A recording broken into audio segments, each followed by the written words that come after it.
It's a little scary how much we know. And part of the reason is that it's scary is because there's stuff that we know and we know really solidly, and it's really not expensive, and we're not doing it.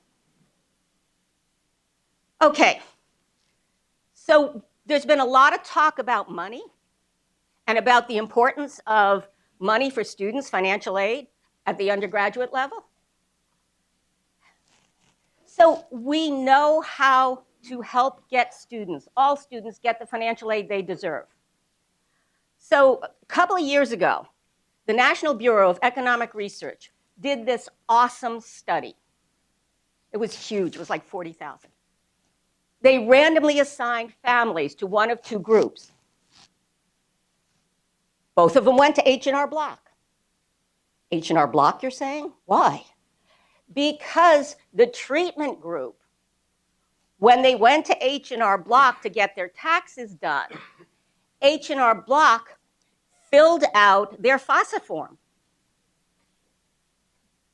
Now, you should know, I live on a lake. We wanted to have a dock. I live in Massachusetts, so the form to fill out to get a dock was 25 pages. I gave up. We don't have a dock.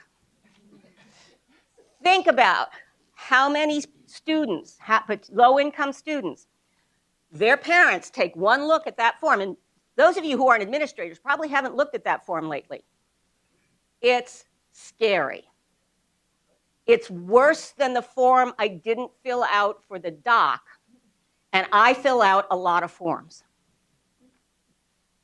So in this brilliant study, they said, okay, let's make H&R Block fill it out for them. And that will help them get it, and also that will give an estimate about how much college costs are going to be. It had a dramatic effect. More students applied for the student aid, more students enrolled in colleges among that random control group. It wasn't that expensive.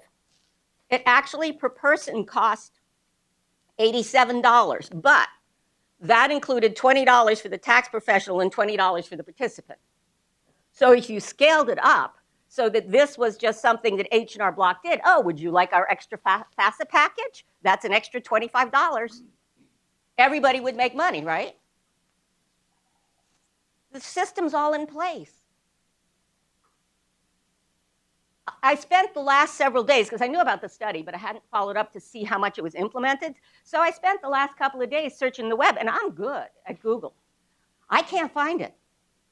So we have this wonderful, wonderful strategy in place. No new infrastructure. Works, cheap. It's not there. I don't know why. I'm actually, when I get home, I am going to write letters to Elizabeth Warren. Elizabeth Warren is my senator, so I am going to write letters to Elizabeth Warren and say, how come this is being implemented? But that kind of question is something we need to think about, because this is an extreme example, but so many of the really cool, effective strategies that we actually test then don't get implemented. And this is a way to get low-income students who, heavens knows, are disproportionately African American, Hispanic, and Native American. This is a way to get them the money that they need to get.